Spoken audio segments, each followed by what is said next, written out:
This channel does not promote any violence, harmful, or illegal activities. All content provided by this channel is meant for an educational and information purpose only.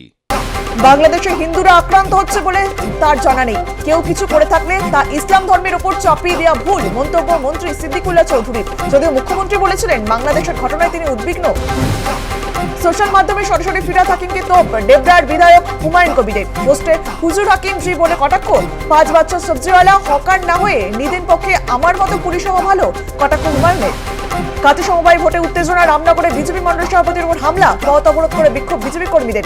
Kanthi 1 নম্বর এলাকায় তৃণমূলের বিরুদ্ধে বামেদের booth অফিসে হামলার অভিযোগ। আসানসোল পুরসভার তৃণমূল কাউন্সিলরের সঙ্গে কংগ্রেস নেতার হাতাহাতি, রাস্তায় আবর্জনা ফেলাকে কেন্দ্র করে উত্তেজনা, যদিও মারধরের অভিযোগ অস্বীকার করেছেন কাউন্সিলর। বাংলার বাড়ি যোজনার টাকা পৌঁছলো জেলায় জেলায়। আগামী 17 ডিসেম্বর রাজ্যের প্রায় 12 লক্ষ উপভোক্তার অ্যাকাউন্টে সরাসরি ঢুকে যাবে টাকা। মুখ্যমন্ত্রীর উপস্থিতিতে এক অনুষ্ঠানের মাধ্যমে দেওয়া হবে টাকা। আত্মহত্যার প্ররোচনার অভিযোগ, অতুল সুভাষের স্ত্রী নিকিতা সিংহানিয়াকে গ্রেপ্তার করল বেঙ্গালুরু পুলিশ। আটক করা হলো নিকিতার মা নিশা সিংহানিয়া এবং ভাই অনুরাগ সিংহানিয়াকে।